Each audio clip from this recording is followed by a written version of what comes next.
Problema ko ba yan? Dapat truck ng Hindi dinala ka, ko. nakikialam ka eh. Hindi naman problema mo, nakikialam ka eh. Ginaganyan mo eh. Ay, sir, sumayas ka kayo. Nakikialam ka dito eh. Tagal mo, kanina po nakantay sa'yo. Sir, masyadong ano kasi yung daan yun, masyadong naligaw ako. Hindi ko alam kung saan yung dadaanan eh. Nagtanong-tanong ako eh.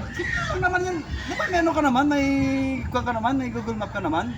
Yun nga po kasi nasira yung cellphone ko. Pagpasensyaan nyo na muna, pero at least nakita ko kayo. Oo, eh marami pa yung ano eh. Dami yung papahakot ko sa'yo eh. Ganun po Papadala ko ba? sa'yo eh. O sige, anong ko ba? Asan po ba yung pati-delivery nyo? Para at least para makabiyahin ako. Hindi, sandali. Titingnan natin kung Kasya po yan.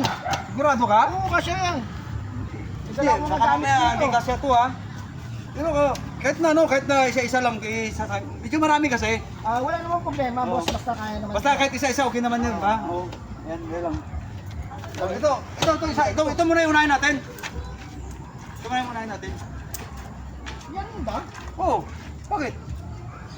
Ang dami. Oo nga, ito muna. Hindi naman truck yan eh. Eh bakit nilaksit mo? Eh, iniisip ko talaga kasi akala ko mga magagaang lang. Buhangin pala yan. Ano problema? Ibig mo na rin, naging problema ko pa yan? Ay tayo dito. Naligaw-ligaw na ako. Tapos Naligaw. ito pala padadala mo, may ebak pa. Eh, problema mo na yan. Eh, basta importante, nag-booking ako sa'yo. Nag-booking ako sa'yo para dahil kakarga mo yan. Ito ang problema ko ngayon. Oh, anong problema mo? O paano ko ikakarga? Buhangin pala padadala mo. Oh, di ba? Kanina pagpasok mo, tinatanong kita kung okay ba dyan. Ano sagot mo sa akin? Okay naman yan, niisip ko Oh. talaga. May kagaangan. Yung pala iniisip ko, buhangin pa, paano ko mapapadala to lahat? Eh, mali naman kasi tanong mo eh. Dapat ang tanong mo, ano ba ikakarga? Hindi sinasabi, yung tinatanong kita kung okay sa'yo, sabi mo okay. Ngayon magre-reklamo ka. Dapat truck pala dinala ko dito. Eh, problema ko ba yun? Eh, problema. Kaya nga nag-ano ako eh. Kaya nga Layo pa naman ang pinanggalingan niya, kuya.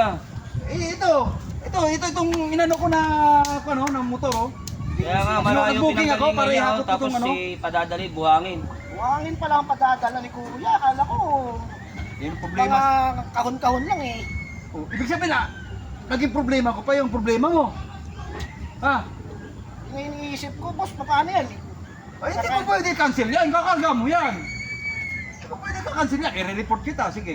Mamili ka, i-report kita, ikakarga mo. Kuya, masyado kang nakakaano dyan sa driver na yan ah. O bakit? Nakita mo buhangin yan tapos dito mo ipapakarga? Oh, naging problema ko pa. Si Kuya dapat tinanong. Nag-isip ka ba? Ano yan, Kuya? Motor yan tapos buhangin. Eh, siyempre nag-iisip ako. Kaya nga nag-booking ako eh, Eh nag-isip ako bakit? eh. Para ka nakakaloko sa driver ah. Mabait yung driver, ginaganyan mo. O bakit? Pinapano ko nga to eh. Nanloloko ka ng tao Hindi eh. ako Hindi tama nanloloko, yung ginagawa binubooking ko mo. yan. Wala Kuya, namang paano? pilita, kuya. Dapat pag ano, kung Kapag- ayaw, ayaw na. Kuya, Pwede. pa-cancel mo na lang yan, Kuya. Pa-cancel mo na lang. Kasi Kasi mabait yung driver, ginaganyan mo. Hindi ko pwede. Hindi ka Kaya nakakatawa mag-cancel kuya dyan. ah. Umalis ka na kuya, huwag mo na intindihin Ay, yan. ako. Ikaw naman ang problema pala. Eh, kasunod. Titingnan ko kung ano. Hindi, ganito na lang, sir. Ganito na lang, sir. Mapang-abuso ka ng kapwa. Hindi ako nang aaboso. Ano nyo na lang? Talagang pinaano ko yan. Nag-isip Talagang ka pa, buhangin Hindi ko kaya, yan. hindi ko kaya.